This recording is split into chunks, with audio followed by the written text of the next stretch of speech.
A Northern Neck team already in the state championship, a wild weekend in the quarterfinal football last week. State semifinals this week. What do we expect? Will Lewis along with Coach Thomas Roane. How was your day today? Man, it was busy on the dang road, man.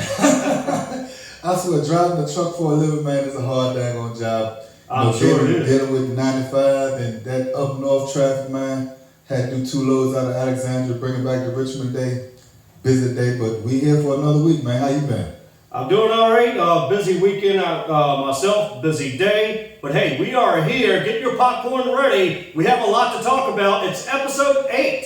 Our next Sports Talk Live. Myself, Will Lewis, along with Coach Thomas Roane.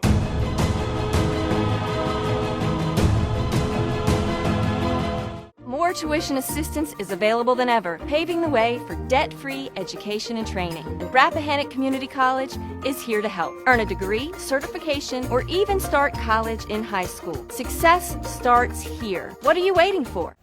We welcome you back into Northern Neck Sports Talk Live here on Hot Mix VA. Good evening, and thank you for joining us, whether you're watching on YouTube or on the Anchor or Spotify app listening in. Thanks so much for tuning in. Will Lewis along with Coach Thomas Roane. The quarterfinals, regional quarterfinals was last week, and we have a lot to get to, so hang on. And like we said, get your popcorn ready because you want to hear this. All right, so Coach, let's get into last week's scores. Final Virginia High School League Class 1 Region A football quarterfinals. Final scores from last week. We're going to start with Essex and Colonial Beach. Essex still number 1 spot. Yes, sir. Over Colonial Beach, 56-6. They are still rolling.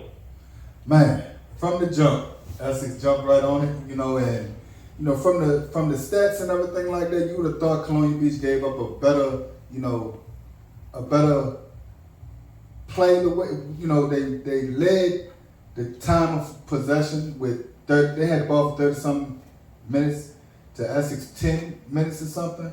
They had more rushing yards than Essex with 85 yards to Essex 45. But, for those 10 minutes that Essex had the ball, man, it was nothing but a show.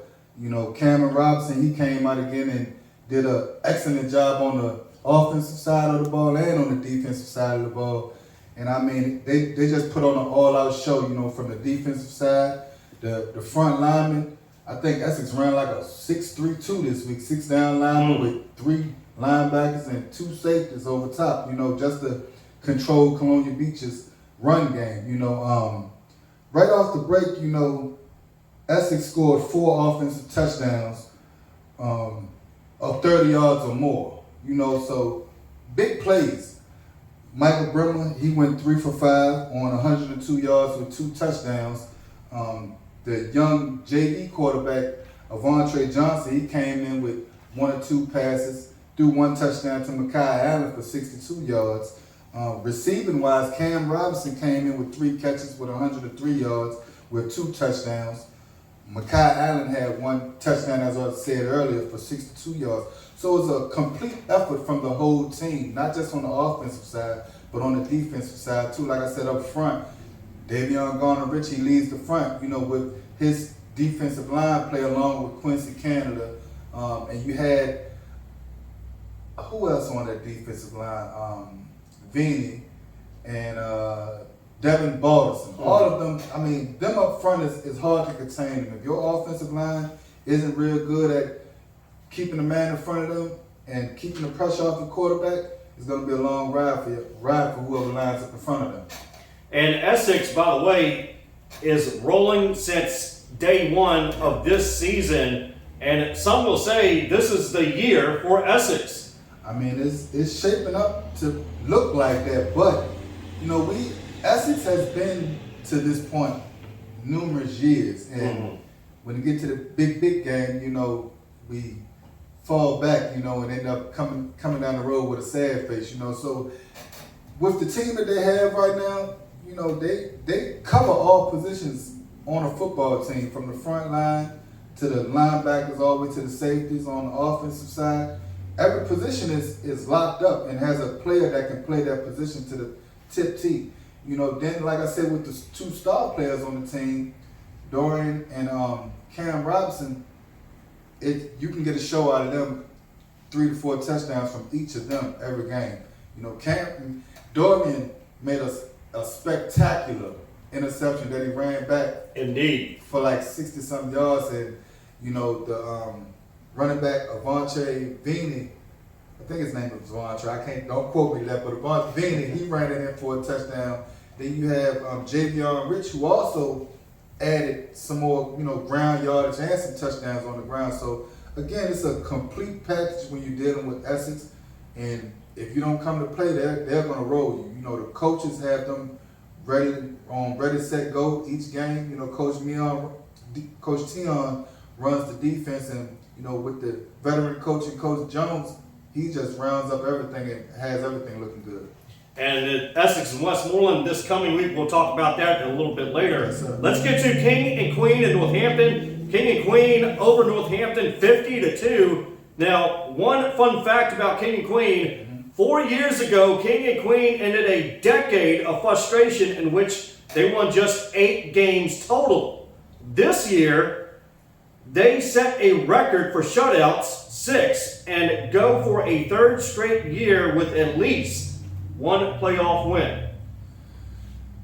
King and Queen went through a nice little stretch where they didn't have a program for a while up there, but since, you know, Malik Holmes and, you know, Makai Dabney and a lot of those boys got to the high school level. You know, Makai, he used to play with Essex on the Youth Football League, and I know Malik from playing with Caroline Youth Football League and everything like that. So when they all got to high school, and along with the other players like Taekwon Spates, Cam Berry, Jermaine Stanley, all of those are big players, man, and they have really turned the program around up there, you know, and it's really giving the alumni, the older players that used to play there, something to hope on for the future, you know, and they got a nice little group coming up behind these seniors that's about to leave out. But you know, when you talk about King Queen in the Northampton game, King Queen looked like they ran that from the jump. You know, like I said, 50-2, and Malik Holmes was a big part of all of that. You figure, you know, King Queen scored 21 points in the first quarter. You know, they scored on another 26 in the second, and it's like after the halftime, they let their foot off the gas, but they was already winning. You know, Malik Holmes went 7 for 11, 6 touchdowns with 171 yards in the air. That's a big time player, you know what I'm saying? And Cam Berry, he added on another 154 yards total, you know, with 79 yards receiving and 75 yards rushing, and he added on another touchdown. Jermaine Stanley had 3 catches for 52 yards with 3 touchdowns. Malik Holmes, he also produced on the defensive side with numerous tackles and an interception for a pick 6. You got Taekwon Spates, he had 1 catch, and that was for a touchdown. So a complete effort on the defensive side and on the offensive side. You know, 11 hands to the ball, and they sent Northampton home and ended their season. And our next game, which we expected to be a little bit closer, Northumberland over Rappahannock, 48-7. That is Coach's Aaron Lewis's 40th win for the season, but Rappahannock only gained 7 points. Rappahannock just could not get nothing going on offense after that touchdown. So what happened with Rappahannock and Northumberland continuing to try and roll into the playoffs even deeper?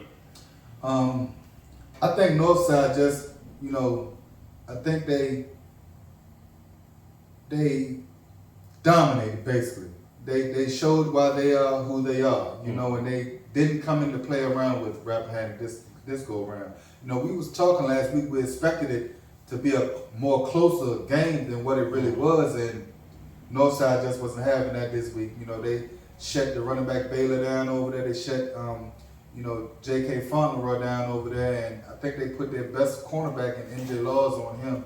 And I mean, he picked up another interception this week, which makes his 7th interception for the season. And I think he's like 4 interceptions away from either catching Coach Aaron Lewis's interception record.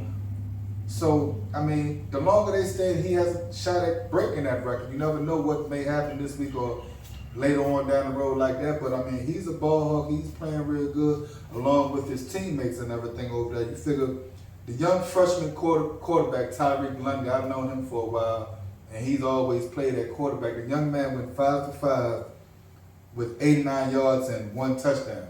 You know, for a young man at that age, that's really good, and that's really showing for the next couple of years. You figure he's going to be there for the next 3 years, so he would be a real developed quarterback by the time he get to the 12th grade. Other players that helped in the win, Markel Cochran, he had 2 catches for 32 yards. Caleb Williams, he had 2 catches for 45 yards and 1 touchdown. Marcus Bromley had 1 catch for 12 yards. But a lot of the damage was done on the ground with the rushing attack. Cameron Seldon, Tennessee commit, he had 6 attempts on the ground for 122 yards with 3 touchdowns. Big players step up when it's big games and it's playoff time, and we haven't really heard a lot from him this year, but he's making his name heard in his playoffs, which is the best time for him to make his name known. Other players, Antoine Mills, another senior over there, 9 attempts on the ground with another $125 and a touchdown. That's big numbers with 2 players. Yes, it is. Yeah. Tyreek Lundy had 4 attempts on the ground with 34 yards and a touchdown.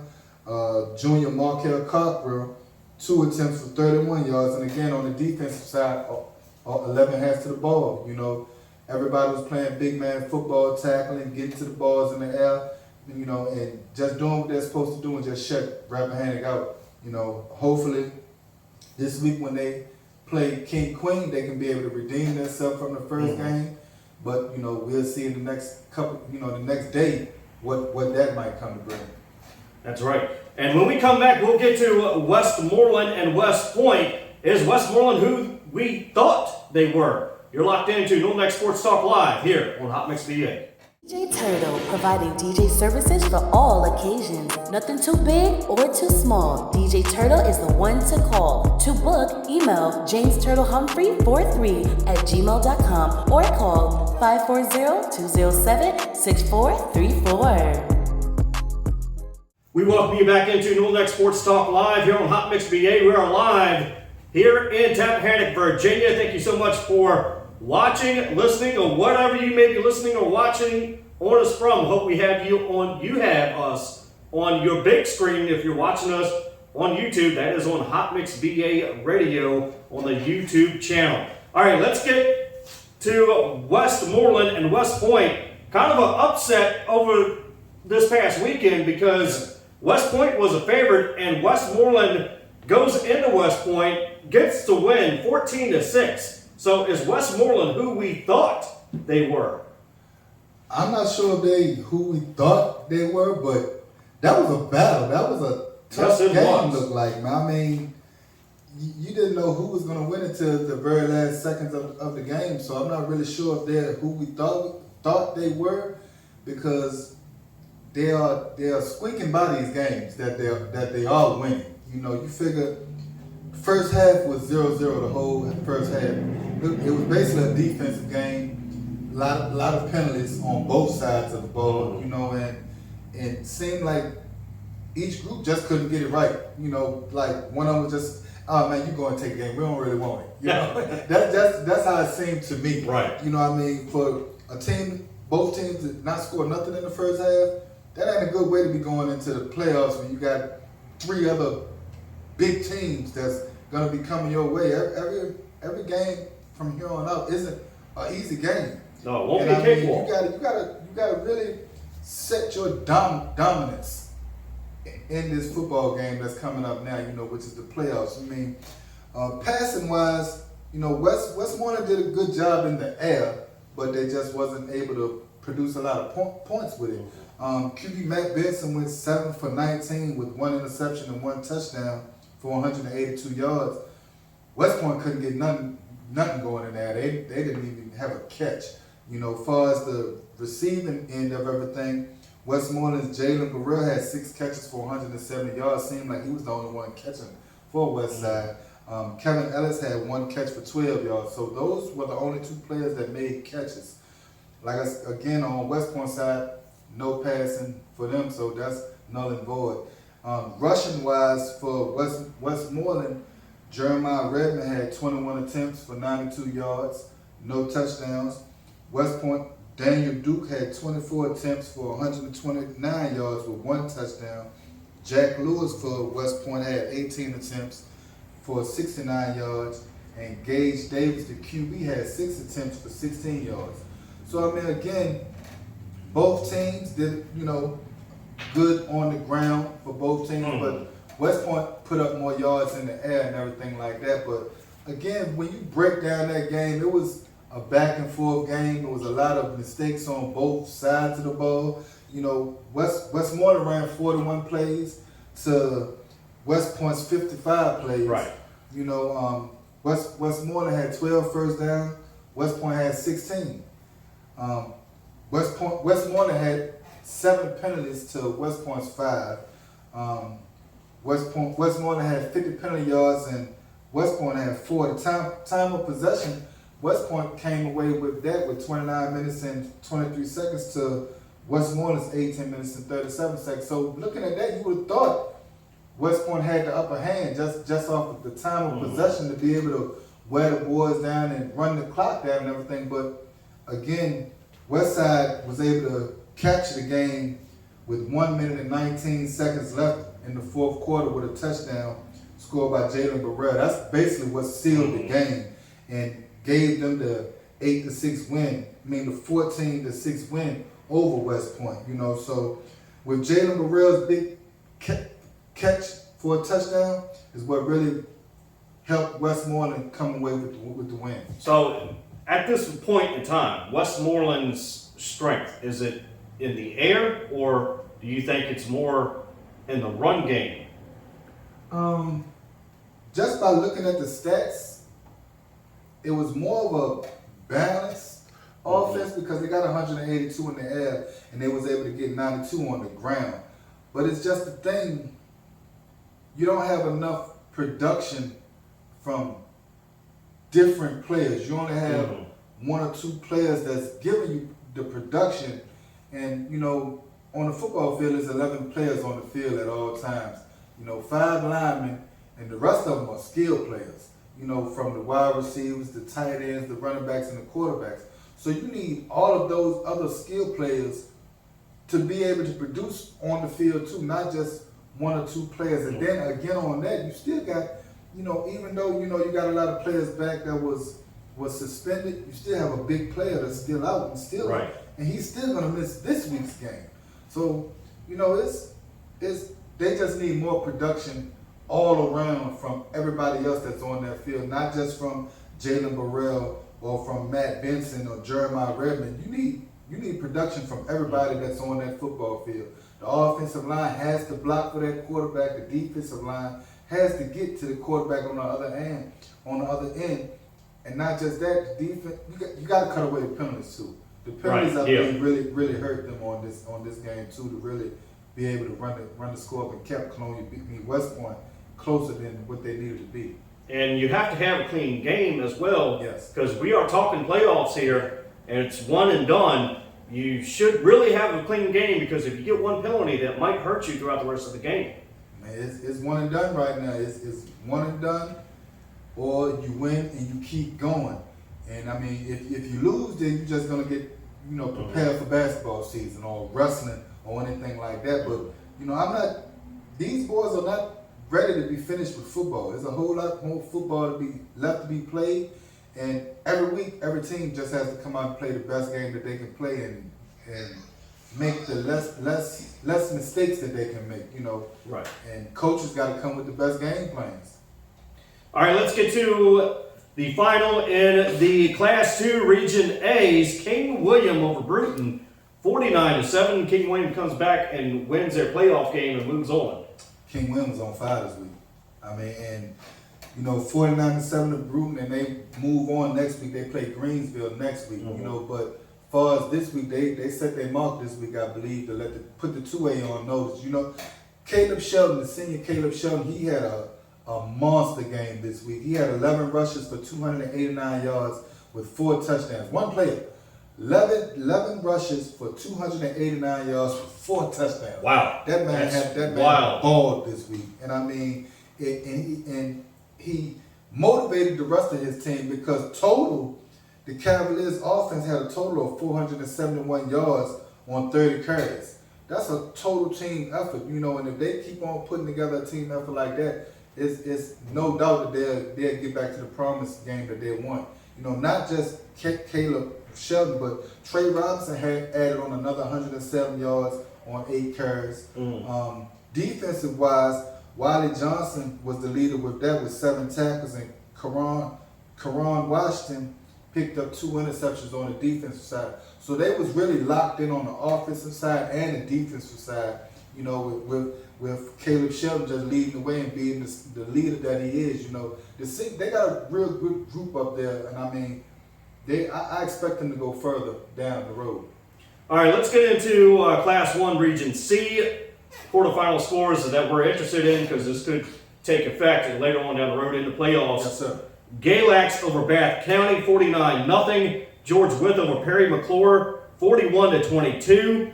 Narrows over Covington, 34-18. Grayson over Giles, 35-7, which some expected to be a closer game than that. Yes. But Grayson went ahead and just dominated the game a little bit after the first quarter. Yes, sir.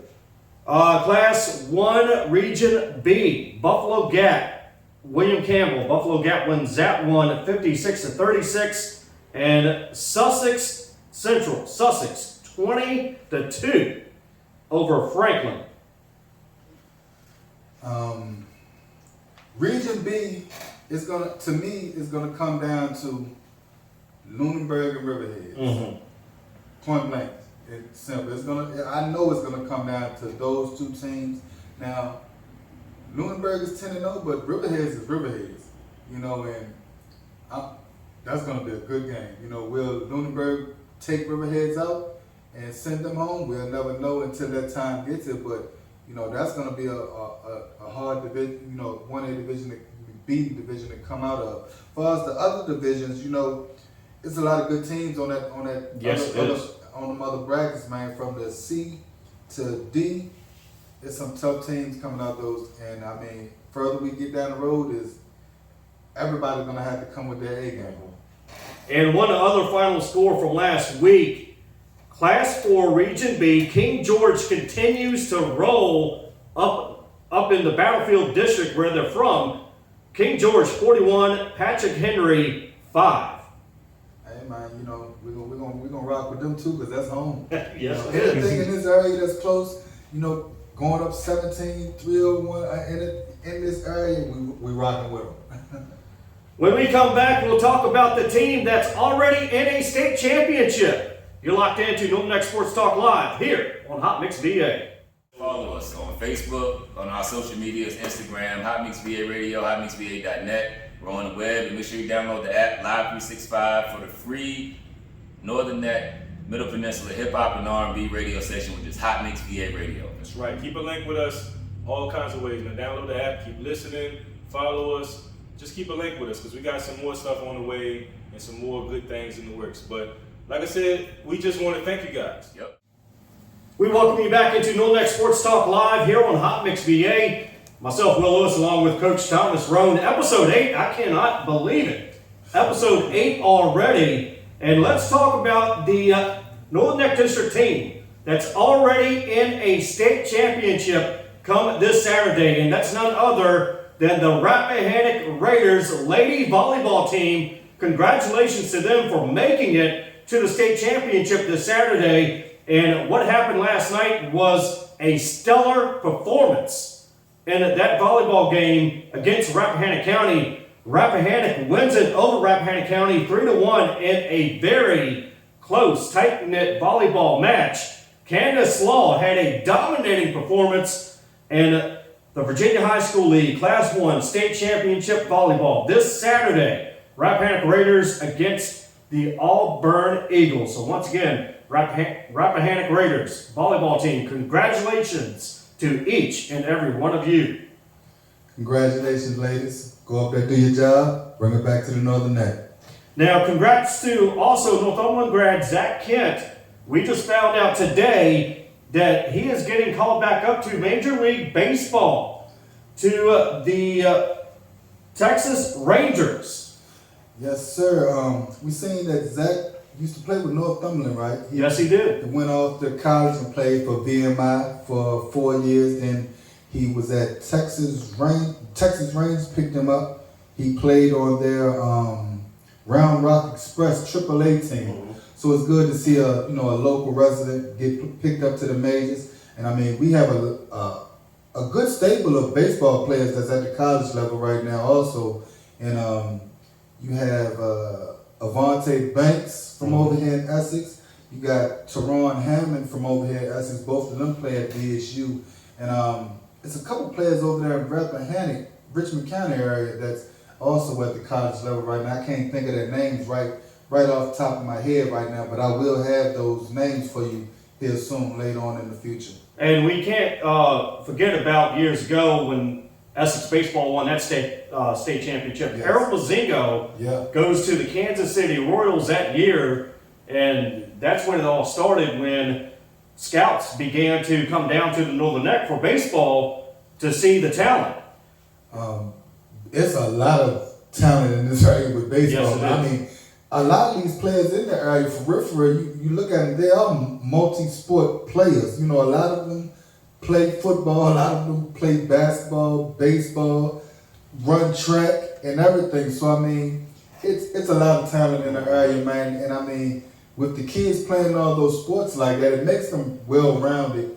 More, in my opinion, more better of an athlete, too, because all of those sports correlate with each other in some kind of way. You know what I mean? To be able to jump from football, jump to basketball, jump to baseball, track, it's a good thing. Plus, it keeps you healthy. It keeps you, keeps you moving instead of just being stagnant, sitting on the couch, twiddling your fingers, waiting until your desired sport comes in. So, I mean, and when you speak about Harold Mazingo, I think Harold has a training facility right now. Yes, he does, and that's going very well for him. Yeah. We would love to see him in here sometime or another during baseball We season. can definitely try to set that up, because I mean, we definitely want to try to get the local people from the area that went off to college and done what they had to do and go on in life and being successful and everything like that. So again, Zach Kent from Northside, man, we want to congratulate you.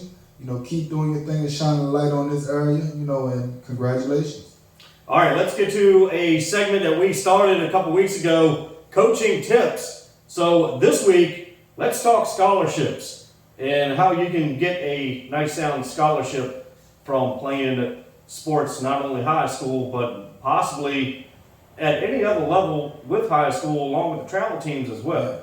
I mean, it's a whole lot of ways to actually get a scholarship now, not just by putting in work on the football field, but you can go to camps. After the football season is done, you can look on Twitter or Facebook, anywhere, go to the colleges' web pages and just browse their web page, and you can see when they start putting up camp information.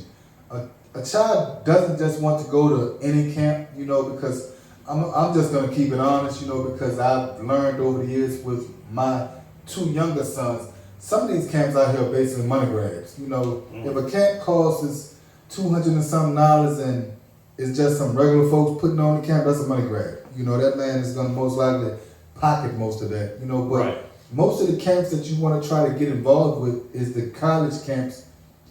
The college camps itself, because that the coaches are going to be there. You know that the people that is going to be putting the college camp on is actually people that knows what they're doing. They might have some of the players that they coach now, doing the drills with you or showing you how to do the drills. So, the best thing to do once your season is over is to, train, get into the college camps and put yourself on, basically. If you're going to go to a camp, make sure you reach out to that college's coaches and let them know, hey, my name is such and such. I'm going to be attending your camp on this and such date. Now, here's my huddle, account with my film, but I just want to put you on notice that I'm going to be there and I'm going to wreck shop. Be vocal about you, because the only person that's going to sell you is you. You can't depend on other people to do things for you. That's what I try to tell people all the time. You can't depend on no one to do nothing if you're not gonna do it for yourself. You know, that's in regular life in general. You know, Twitter, as we always talk about before, it can be a good thing or a bad thing. Make sure you use it as a good thing. Nothing negative that you don't want your parents to see. You know, get on Twitter, share your film, you know, reach out to college coaches, and just be vocal about yourself, because I mean, you got to be the main one to put yourself out there. Grades, as always, is the main thing. So as long as your grades are good, you're putting your film out there, promoting yourself, you know, 9 times out of 10, you will get something. Right. It might not be what you want, because everybody has this big dream of Division I football. It's good to play Division I football. We would want everybody, if they can, to play Division I football, but it doesn't always go like that. You know, that's why they have Division IIs, Division IIIs, and so forth, so everybody can get in where they fit in and do what they have to do what they have to do in their life, you know. And also, speaking of grades, what do you think is a grade point average, the best grade point average to get a scholarship from sports and into the college that they want?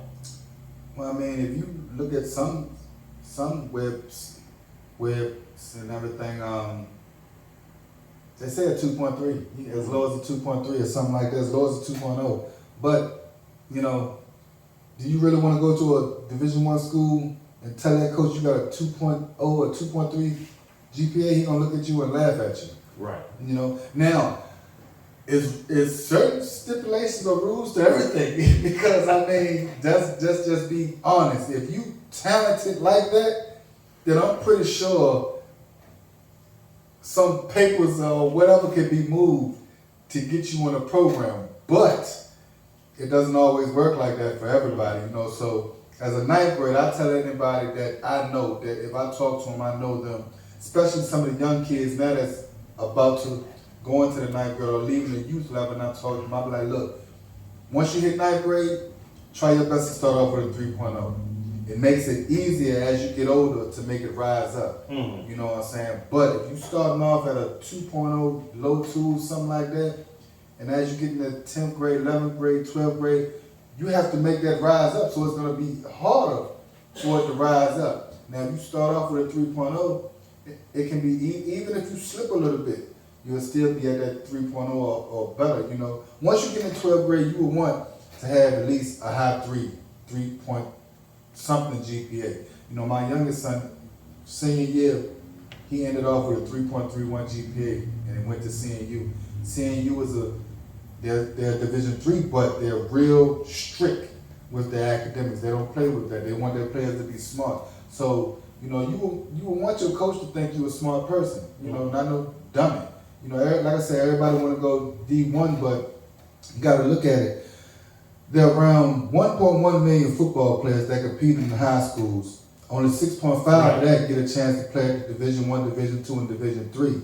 You know, so I mean, it isn't mandatory that you're going to go to the NFL. It isn't mandatory that you're going to play at a Division I. Get in where you fit in. Whoever takes an interest in you, show the interest back in them, because I mean, even if you get a coach that you know you're not going to not go to that school, you never know where that coach that's recruiting you might end up at. That coach that's recruiting you, that's coaching at a Division III, you never know, 2-3 years from now, he might be a head coach at a Division I, but you blew him over, and he'll remember that, you know. So that's just the coaching tip for this week. All right, thanks, Coach. When we come back, what significance does the Washington Commanders win plays on this week's semifinals regional play? We'll talk about that coming up next on Hot Mix VA, your next Sports Talk Live. Hey guys, it's Will Lewis and Coach Thomas Roane. We thank you so much for watching us. And yeah, it's a brand new Northern Neck Sports experience. Something like none other in the Northern Neck. It's Northern Neck Sports Talk Live. Yes, you can listen to us live on Tuesday nights, and audio, and watching us on Thursdays. Yes, you got 2 for 1 here on Hot Mix BA. You don't want to miss it. We have interviews coming up. Northern Neck Sports District play. We're into that right now. You don't want to miss it. Coach, brand new Northern Neck Sports Experience. Yes, sir. We're going to be out here every Tuesday. Hot Mix VA Radio. You can listen to us on the radio station, or you can come out and check us out on Thursdays. You know, the visual. So come on through, check us out. Coach Thomas Roane along with my co-host Will. Hot Mix VA Radio, Northern Neck Sports Talk Live. We see y'all. We welcome you back into Northern Neck Sports Talk Live here on Hot Mix VA, episode 8 of Northern Neck Sports Talk Live. Already in episode 8, so that is great news for us. Yes. So thank you so much for watching, wherever you may be, from the Northern Neck to across the country and around the world. When the Washington Commanders, quote-unquote, former name Redskins, beat an unbeaten team around this time this year, the following Friday there were upsets in oddly played games that happened inside the Virginia High School League football playoffs, specifically in Region A. So will history repeat itself? Let's take a look at the playoffs and regional semifinals for this weekend. And you don't want to miss these, because here we go, Coach. Yes, and we're going to start out with Westmoreland at Essex. Big game. Big game. Rematch from early in the season. You know, a lot of confusion went on in that first game. You know, Essex won that first game 47-8 with a minute and some seconds left in the second quarter, and the game was actually canceled because of altercations on the field between, you know, players from both teams. Players got, 7 players from Westmoreland got suspended on that game. 1 player from Essex got suspended, and since then, Essex hasn't skipped a beat. And Westmoreland, they have won, got into the playoffs and everything, so they're here, which means they're a team to not take for lightly. But I mean, again, it's going to be a tough uphill battle for them. They're still missing their star player while Essex is at full capacity. They're missing one of their starters in number 53 for Essex, but Essex has so many players and other players that the players can be plugged in, and it's like they never missed a beat. 53 was out, but Xavier Bundy was put in. And it's like, Zay Bundy, that's his name, little homie Zay Bundy. And he was put in, I think he's a freshman, might be a sophomore, but he was plugged in, and it's like they never missed a beat. Zay also Zay is also the starting center for the offense, so he's our center on offense. Starting center on offense, he was plugged in as the defensive tackle on defense because his brother 53 was out, and the defensive line kept on rolling. So again, you can't take nobody lightly, but right. Westmoreland got to come this week with no penalties. Everybody got to play as one in order for them to even get a score. Because to get a win is kind of hard for me to say that, because the way the first game went, 47-8, and shooting the first quarter, I don't know how many scores was racked up and they was at full capacity. Wasn't nobody suspended. So again, we'll never know because, until Saturday. The game was this Friday, but it was postponed to Saturday. I'm pretty sure a lot of the games now with them in the future are most likely going to end up going back to Saturdays like how they was back in the day. Now, we know Essex will put up a lot of points real quick. Westmoreland has had a history of doing that in the playoffs for a couple of years. Mm-hmm. Can this be a closer game than people thought it would be? I mean, it can. It's all on them, though. Anything can happen. Just because Essex is 11-0, anything can happen any given Friday, Saturday, Sunday, or whatever. However many players they got, they put their pads on just like Essex players put their pads on. So it's going to come down to who wants that game the most. Are you going to stand up to the onslaught of points that Essex can put up? Because they can put up points real quick, just like that. You figure last week when they played Colonial Beach had the ball for 30-something minutes compared to Essex offense only having the ball for 10 minutes. So that means their offense had the ball for 10 minutes, but their defense was putting up points on the defensive side of the ball. So even if their offense is running slow, your offense has to be running good to be able to contain their defense, because their defense is ball hawks from the safeties. You figure from the safety, Dorian Harris and Mekhi Allen that was in the back last week at safeties. You know, you got 3 fast linebackers and Javion Rich, Brian Roane, and Cameron Robinson. And the defensive line, where they speak for themselves. They the tone setters. So if you can keep that defensive line at bay from your quarterback and pick up Cameron Robinson when he blitzed, because it seems like everybody is scared of him. You know what I mean? Cameron Robinson is a... And he'll go through that line quickly. He would go through that line quickly. Cam Robinson is a man playing against a bunch of boys. And if you don't have a boy on that other side that's going to step up to him, it's going to be a long night. You know, and I mean, all of them feed off of each other. So, I mean, if they see Cam get a good play, then I'm guaranteeing you that Brian Roane, the other linebacker, and Javion Rich is going to want to sack too, and all of them are going to feed off of each other. When one player makes a good play, you will see all of them going to that player, tapping them on the head, telling them good job, and I've yet to hear the defense fuss with each other. Right. Normally, you know, we would have some commotion with the team, but the team is really locked in. So Westmoreland, they have to come with their A game this week. So your prediction for Essex and Westmoreland, I'll give you mine. You already know that. That ain't even need to be discussed. The same prediction I had for the last 11 games. It's going to be the same prediction. You're 11-0, actually. Yeah. So the same prediction I'm going to have every week when it comes out of them. Essex, you know. All right. This was tough. Essex, obviously, offensive powerhouse, 11-0, still undefeated at this point in time. Yes, sir. However, I'm going to make this bold prediction: Westmoreland over Essex by 3. Well, you know, I see your tie that you got on. I see what you put on Facebook. Yeah, I see what you put on Facebook, man. Whatever you wear is going to give your prediction. Well, you know, we're going to see. All right, let's move on to Northumberland at King and Queen. Northumberland rolling, King and Queen rolling. This could be the game of the week. Man, this is going to be a big game in my opinion. I mean, this is another rematch. You know, the first game they played, King Queen manhandled them, Northumberland. King Queen manhandled Northumberland.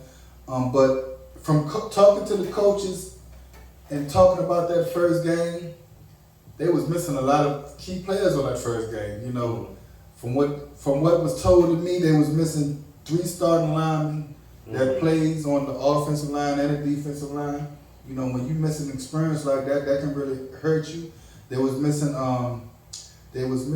a safety and a linebacker that plays both sides of the ball, you know, on the offense and the defensive side. So that's 5 players, you know, 5 starters, 5 important pieces to a game, you know. So it was a hard battle for them on that first game. The first game they played, King and Queen, Malik Holmes went 6 for 10 with 69 yards, 1 touchdown. He also rushed the ball 12 times for 44 yards and a touchdown. Cam Bird, he had 11 carries for 55 yards on the first time they played him with a touchdown. Jermaine Nelson had 7 carries for 72 yards. So they put up a lot of yards on the ground that first game.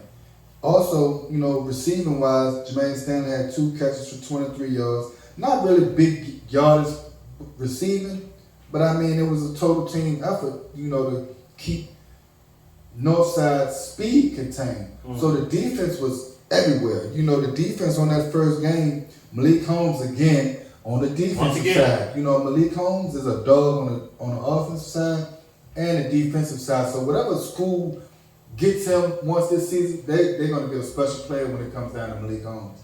On the defensive side of that first game, he had 5 solo tackles with 2 assisted tackles, and he also picked up 3 interceptions on that first game. You know, the Tyquan Space, he had 5 solo tackles with 2 assisted tackles, and Jay Paulette who plays on the defensive line. If you got that one defensive lineman that can really put pressure on the quarterback, you're gonna have a long day. He picked up 7 solo tackles that first game with 1 assist, and he also picked up a sack that game. Cam Bird, he also had a big game with an 81-yard kick return for a touchdown. So they was popping on all different levels on that first game. You know, this time, Northside is a scary team, man. That they are. Just because you won the first game doesn't automatically mean that you're going to win the second game. Because King Queen is 9-2. Northside is 8-2. They got one opponent in common, and that's Essex. And Essex beat both of them. But it's going to be a dogfight. You know, King and Queen put up 433 points this year. Northside put up 289. Northside allowed 206 points to be scored on them this year, but King and Queen only allowed 101 points scored. So again, you know, it's going to be a good game. It might just be a flip from the first game. You know, so both teams got to come prepared. Yeah, it's probably going to be a different game this time around versus the first game, because from what we understood, like you said, that there were a lot of Northumberland players that were missing in that game on game 1. This is round 2, and Northumberland has everyone back. With a bigger stage. You want to go home. You know, big players got to make big plays, and I'm betting Northumberland's big time players on their side is really going to step up this week. You know, I can't. And for real, this week is going to be my pick'em week. Basically, I'm not even going to pick this game because I really don't know who's going to win. You know, it could go either way for real to me. I'm going to figure out Northumberland by 2 over King and Queen. The other 2 games that we are interested in is Sussex Central at Riverheads and Buffalo Gap at Lunenburg. That's gonna come down to who's gonna be playing in the regional championship, basically. That 1B division is the division everybody has their eyes on because of Riverheads. That's even coming down to the 1C and 1D. And 1C, you got Galax at 7-3. They're going against Grayson County, who is at 9-2. You got George Wythe at 7-3. They're going against Narrows, the number 3 spot at 10-1. 1D. You got the 8-3 Patrick Henry versus 8-3 Holston. And you got 7-4 Lebanon versus 6-4 Grundy. So, I mean, when you look at those other divisions, all of them got to fight through theirs, you know. Yes, they do. They really have to fight through it, you know, and it's going to be a lot of good football play this week.